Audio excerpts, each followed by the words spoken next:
I'm Greazy Will, and we are inside the historic EastWest Studios in Hollywood, California. Come with me as we go inside Studio 3. Homage to Frank. Studio 3.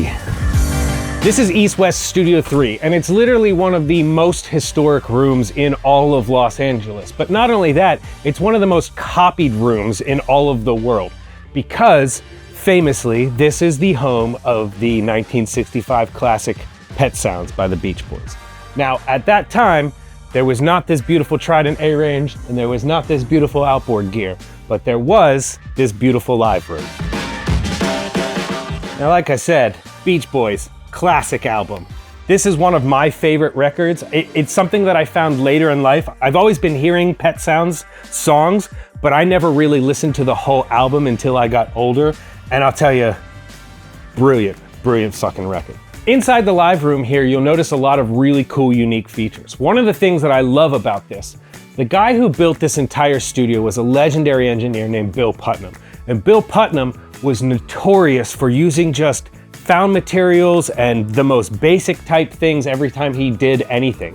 There was never any high cost or acoustician that came in and worked on everything. It was really simple stuff. And you'll notice things like these panels in here, these are just rough, unfinished panels. There's nothing special about this. This was all built originally with the room. And if you look, there's even photos of the Mamas and the Papas and the Beach Boys recording in this. And you can see the room literally unchanged since 1965 when it was first built. Something that was really cool about this room was that artists were using this studio specifically to escape from the heads over at Capitol Records. All the suits, all the nerd guys, all the accountants, all the people that were checking in on them, they weren't here at EastWest. And that's what they loved about this. So this was their oasis, their safety place to keep away from everybody else that was going to interfere with their music, which is why Brian Wilson loved this studio so much. The other thing that he loved about this studio was its similarity to the Gold Star studio where his mentor, Phil Spector, was making all of his hit records. It has the same sort of dynamics, this small room compression that if you pack a whole bunch of people in here, it fills the room up with sound and you capture a really unique tone. That's where that wall of sound thing came from for Phil Spector, and that's where Brian Wilson replicated it inside this room. This is Frank Sinatra's living room piano. This is a 1951 Steinway.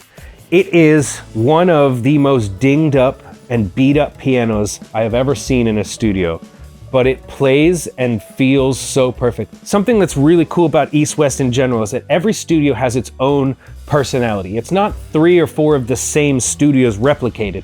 They're all special in their own way. If you notice, there is no ISO booths in this studio. If you work in this studio with a band, you work together. You have to manage the sound together. And it's something that's really cool about this is the workflow in doing that. I mentioned Bill Putnam's frugality.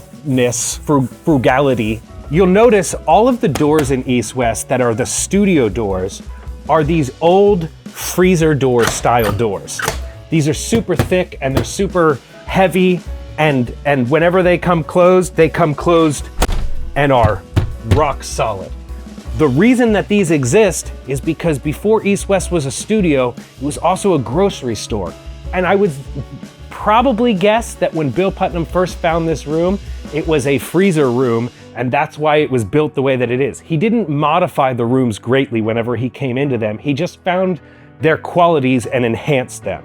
And that's what's really cool about this room is that it's just a bunch of enhancements to a very rectangular, normal room. In today's world, everybody is always trying to create these like perfectly acoustic situations where everything's been designed in CAD and everything is exactly the way that you'd expect it to be. But all of the rooms at EastWest, and in fact, every studio that I've been in built before 1990, they were natural rooms, they were real rooms, and they were just designed with musicality in mind. That's what's really amazing about this stuff, is this is just a rectangular room. Things like this back wall, you'll see these are trademark characteristics of a Bill Putnam designed room. You'll see this pattern again, this in and out jaggedness in Studio 1 and Studio 2. And it's just another way of diffusing the sound inside this room without completely dissipating it. This room is live and has energy to it, but it is not just an acoustically perfect room. There's weirdness about it. There's ways that you can arrange inside the live room that are different than anywhere else. For example, everybody that works in this room, this is the drum spot. You do your drums long way across the room. Every now and then you'll catch somebody doing it on the side, and if you do it on the side, there's drum spots on the side as well.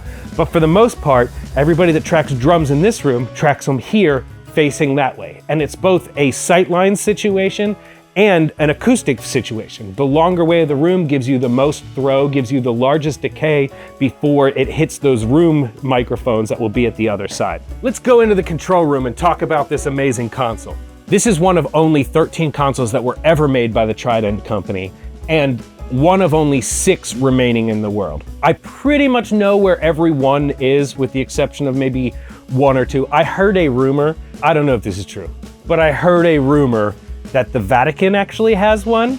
I don't know if the Pope is doing a bunch of records at 3 o'clock in the morning after he gets done with his banger sermon or whatever, but I heard that the Vatican has one. I know there's one in North Hollywood at New Monkey Studio, and Butch Vig used to actually have one, and a lot of really cool records were done by Butch Vig on a Trident A range. This specific one came from Longview Farms. This has a history of being the console that Sabbath Bloody Sabbath was recorded on, that Queen's and Night at the Opera was recorded on, and now it is in here in Studio 3. This console is quirky as fuck. It's one of my favorite things about this console because when it was designed to be a console that was really musical. Everything about this console is very different from any of the other consoles that you'll see. The main layout of this console, it is a split monitor design, which means that you record through the channels over here, it would go to a tape machine and then come back to these monitor channels over here. These days, we've replaced the tape machine with a Pro Tools rig. However, it is still operated almost the exact same. With the exception of newer technology that we throw into the mix, it's pretty much the same way that we use it today. Some of the really interesting stuff about this console is the way that the EQs are. This is one of my favorite parts about this console because everything is on a fader except for the things that you wouldn't expect to be on a fader. So these EQs right here, you'll see they have fixed points, and the fixed points are really musical. 50, 80, 100, 150, 250, 50, 500. They're very musical frequencies, and to have these faders to push up and down on them, it just makes you feel kind of special. Starting up at the top with the mic pre's, these mic pre's are all on 5 dB steps until you get up to 20, and then they start becoming 10 dB steps all the way up, which is a lot. One of the things that's cool about that is that it forces you to make some decisions. When you have continuously variable mic pre's, you might end up being like, oh, I'll get it to the exact level. Here, you might have to do not enough and push the fader up more at the end, or too much and pull the fader down. When you have to do too much, there's a really cool, like, high order harmonic that happens inside of this console. This console specifically, the way that the distortion happens, the harmonics in the distortion, is so unique and special and sounds so cool that I tend to push the pre's much more in this console than any other console in this studio. This console specifically, you can really drive this console. When you hear engineers talking about driving a console, this is the prototype for driving a console. I tend to go way too far and then pull my fader back down at the bottom, and that has the effect of this distortion that comes through the channel. Down here at the bottom, you'll see the fold backs here, which is just a fancy British way of saying headphones, but nobody uses these anymore, really. And you'll also see down here the Echo Sends. Now, I do occasionally use the Echo Sends in here. We used to do a lot of sends from Pro Tools, but I tend to like to do things before I even hit the fader, which is here, which means we're getting much more of the harmonic distortion if you send it off of the Echo route, especially if you're driving the console. Something that's super interesting about this console is that even when these channels are hard panned, they only go about 80% to the stereo bus to either left or right. They never go 100% unless you hard assign them from here, which most people tend to like to use pans, but if you do that, you don't get a full 100% to the left or right, even whenever you're hard pan. You're only going about 80% left and right, which changes the way that your stereo field opens up. If you are just mixing on this console, most people will use the channel side of the board. And this is pretty common with split monitor consoles because these do not have any automation system to them.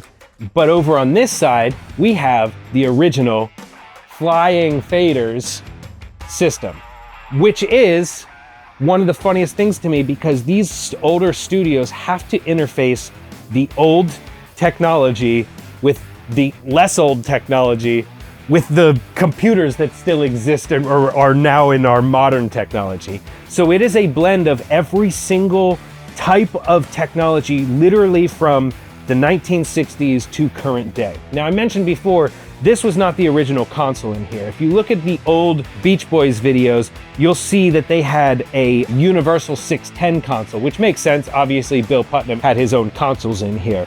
When I first started here in the 2010s, I found this studio to be the most interesting studio because everything is so unique in here, even down to just the names of the things. You know, it's like you'll see things called like low cut versus high pass or whatever, or in this room, the low passes are at the top of the channel and then the high passes are down at the bottom of the channel. It's like weird arrangements of how things were done and how they were put in. Another cool thing, another stupid thing about this fucking console. This is probably the dumbest thing about this console while also being one of the coolest things about the console.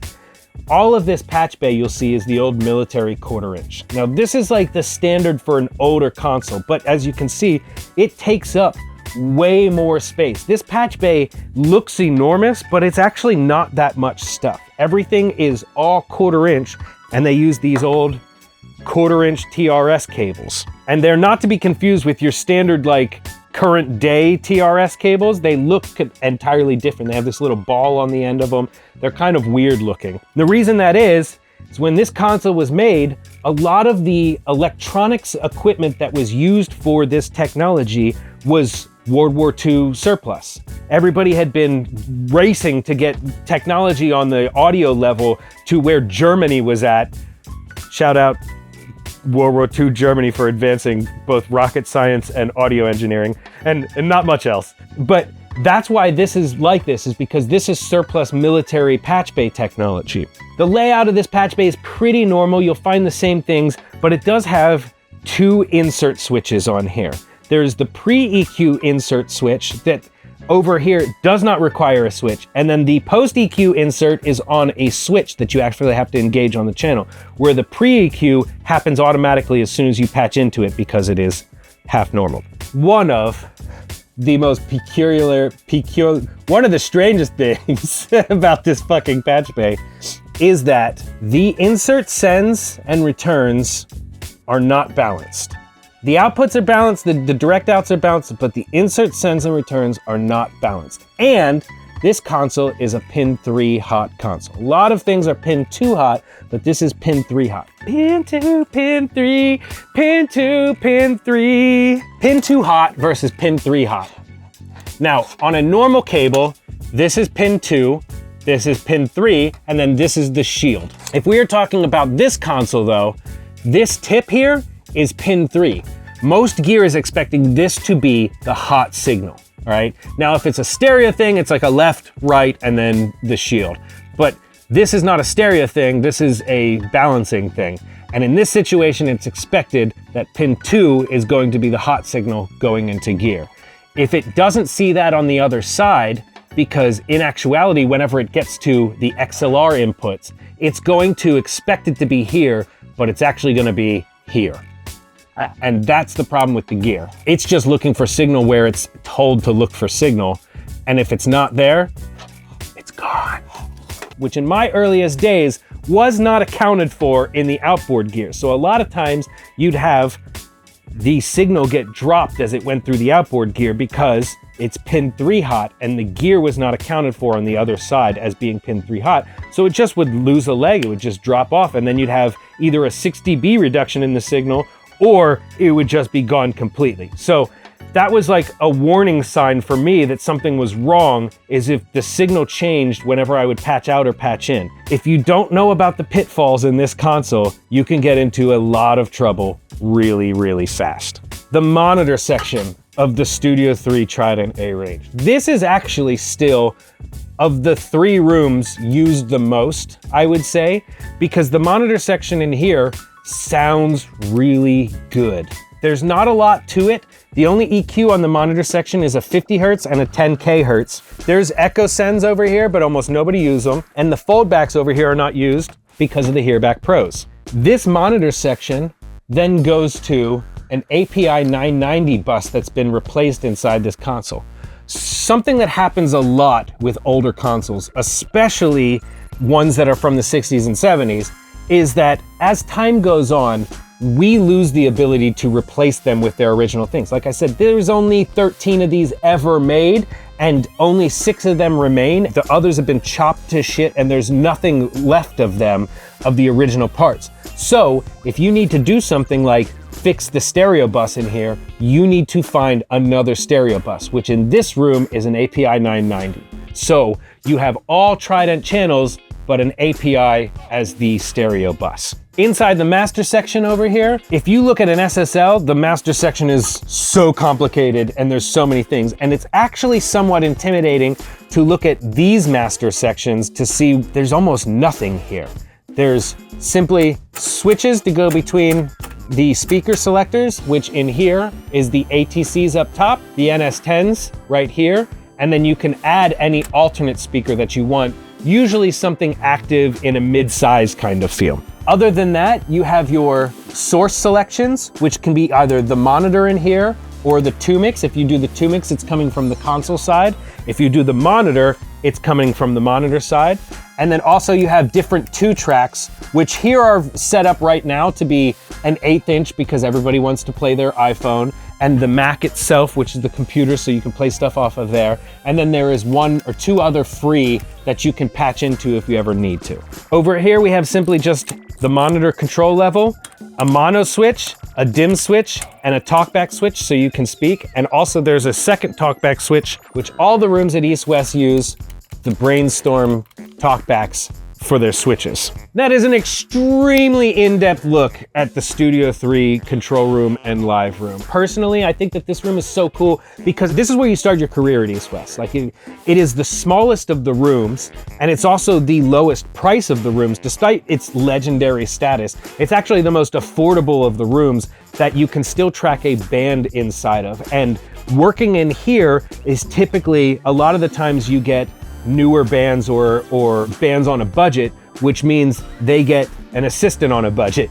So if you're just starting out, this is where you go. You also get a lot of rap sessions in this room because of its smaller nature. And so you only have to know 2 faders at that point. So that's why they start you out in here, is you don't need to have as much knowledge, but it's actually very tricky in the manner that you need way more knowledge to work in this room than the other rooms. There is less information about the Trident A range out there, and a lot of the information that's out there is very suspect in its nature. But this room itself has such cool character, and honestly, there is no console that sounds like a Trident A range to me. It is, without a doubt, the most distortion heavy but pleasing distortion console that I've ever worked on in my life. It is probably my favorite room to work in because of the limitations, and I truly think limitations make you a better engineer and a better producer and a better musician because it forces you to think outside the box. So that's been my Studio 3 wrap. Check me out next time. Nope, I'm looking weird and I gotta say something better than that. I don't know how I'm gonna wrap these. Fucking don't be a nerd. So this has been Inside EastWest Studio 3. Make sure you check out the other videos that I've done inside EastWest. I promise you there is nobody in the world that has more knowledge about these rooms than me because I've spent so many years inside this building. So check out those other videos and make sure you follow EastWest on all social media and follow me on all social media and do whatever the fuck you guys do on the internet, you nerds. Cool, that'll do.